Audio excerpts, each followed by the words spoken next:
Hello everyone, and welcome back. Before we begin, I want you to imagine something for a moment. Imagine waking up one morning, believing your life is perfect, only to discover that the person you trust the most is about to lead your entire family into a nightmare. If this story touches you in any way, don't forget to like the video, subscribe to the channel, and share your thoughts in the comments, because someone out there may need to hear this warning today. My name is Daniel, and for almost 15 years, I believed I had everything a man could ever ask for. I had a beautiful wife named Emily, 2 wonderful children, a warm house in a quiet American neighborhood, and a steady job that paid enough for us to live comfortably. Every Sunday we had breakfast together. Every summer we took family road trips, and every night Emily would wait for me on the porch with a smile that made every stressful day disappear. Friends often joked that we were the perfect family, and honestly, I believed them. Looking back now, I realize how dangerous it is to think that nothing bad could ever happen to you. Disaster doesn't always knock on the front door. Sometimes it walks in smiling, shakes your hand, and introduces itself as an old friend. One rainy Friday evening, after finishing work, I stopped at a small neighborhood bar where I unexpectedly ran into Ryan, my best friend from high school. I hadn't seen him in nearly 20 years. At first, I barely recognized him. He looked older than his age, thinner, and exhausted. Yet he greeted me with the same loud laugh I remembered from our teenage years. We spent hours talking about our past, remembering old adventures, teachers we hated, and dreams we once had. Before leaving, Ryan hugged me and said we should never lose contact again. I had no idea that accepting his friendship a second time would become the biggest mistake of my life. Over the following weeks, Ryan became a regular visitor in our home. Emily welcomed him with kindness because she trusted my judgment. He played basketball with my son, brought little gifts for my daughter, fixed small things around the house, and quickly became part of our daily lives. He always appeared cheerful, but sometimes I noticed strange moments when he disappeared into the bathroom for several minutes, or became unusually quiet before suddenly returning full of energy. I ignored those signs because I trusted him completely. One evening, after Emily and the children had gone to bed, Ryan invited me to sit in the garage with him. He told me he had been dealing with stress for years and said he had finally found something that made all his worries disappear. I laughed and asked if he had discovered some miracle therapy. Instead of answering directly, he pulled out a small container from his jacket and smiled. He told me it wasn't a big deal, that countless people use similar substances every day, and that one small try would simply help me relax after working so hard for my family. I refused immediately. I told him I had children depending on me, and that I wasn't interested in anything that could put my family at risk. He didn't argue. He simply smiled, changed the subject, and left. But before walking away, he quietly said something that stayed inside my head for days. Sometimes the strongest men are the ones carrying the heaviest pain. You just don't realize how tired you really are.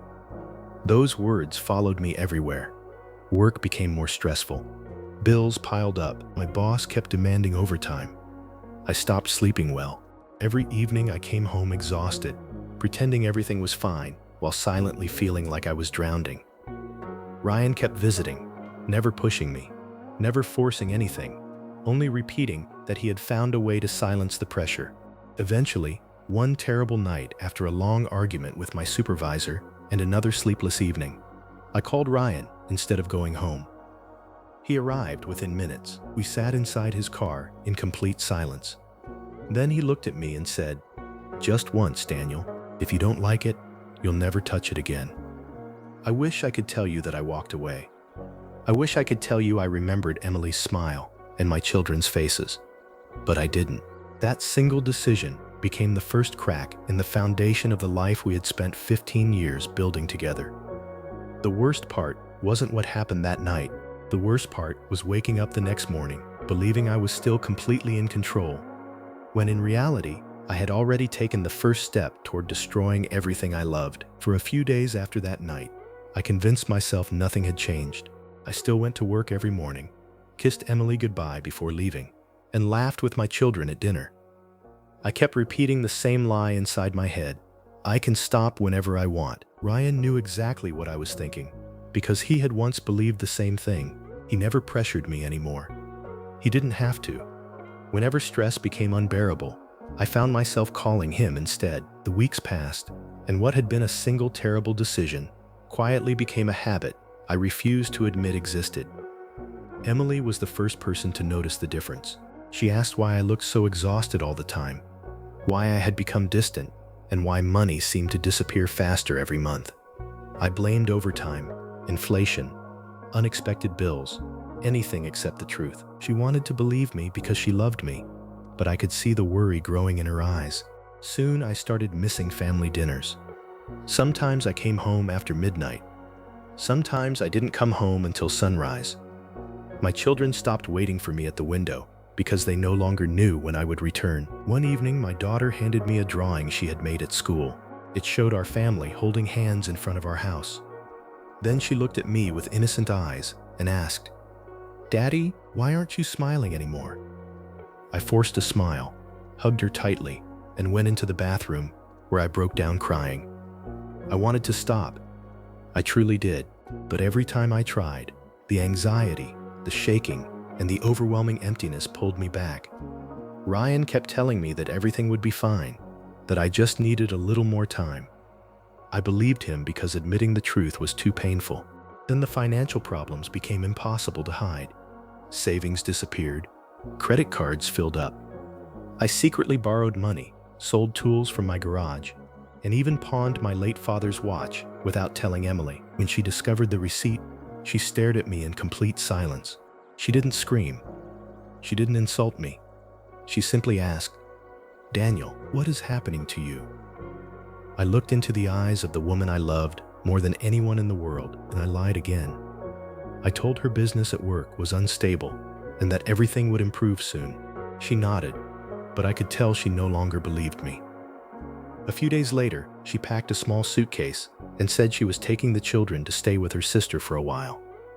"I don't recognize you anymore," she whispered before closing the door.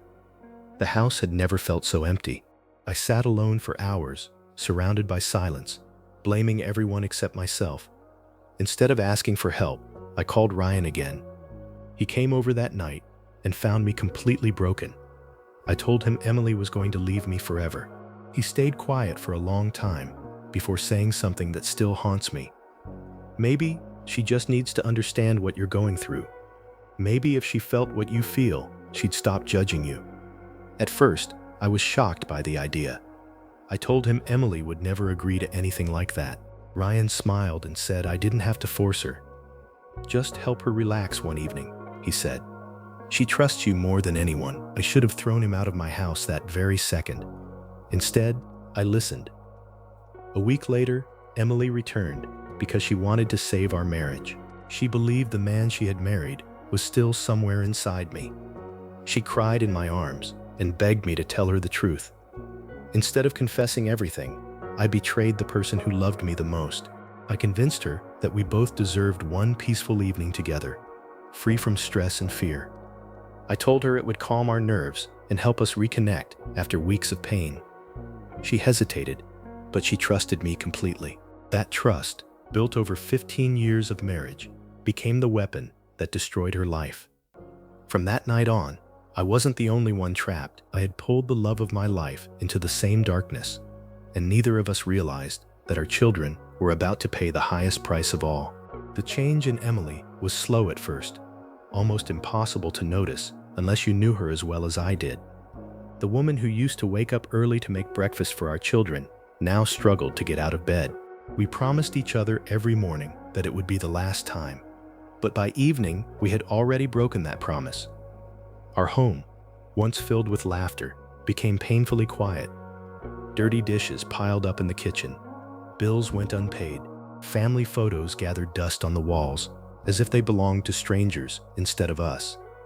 Our children tried to understand what was happening, but they were too young. My son started making dinner for his little sister because he knew neither of us could be trusted to do it. One afternoon, I overheard him telling her, "Mom and Dad still love us, they're just sick." Hearing those words shattered something inside me.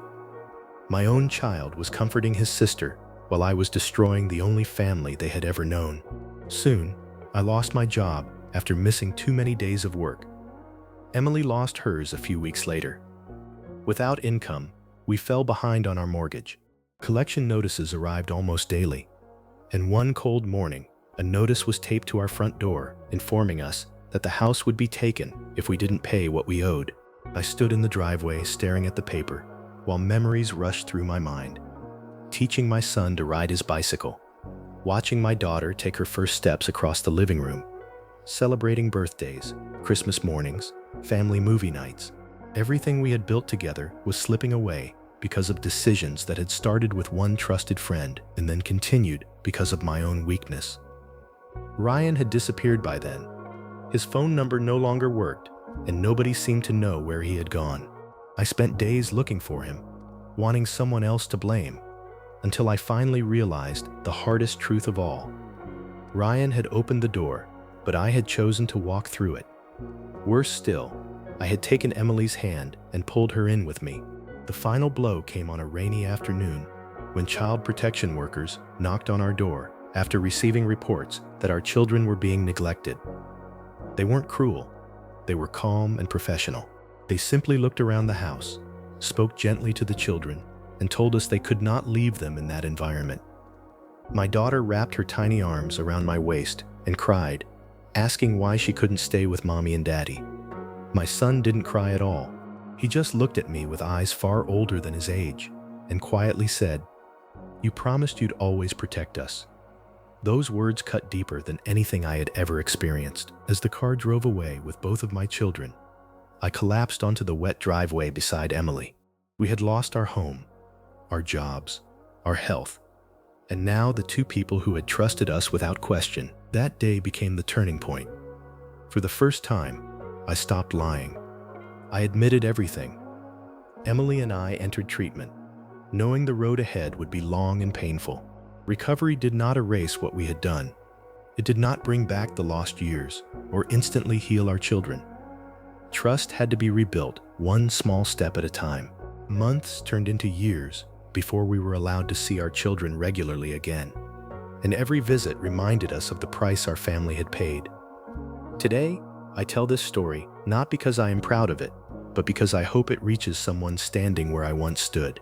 If someone tells you that one bad decision can't destroy a beautiful life, don't believe them. It can. I know because I lived it, and if someone you love is struggling with addiction, don't ignore the warning signs or assume your family is immune. We thought we were the perfect family. We were wrong. Thank you for listening to my story. If it moved you, please leave a comment, subscribe to the channel, and share this video with someone you care about. Sometimes, one story shared at the right moment can save a family before it's too late.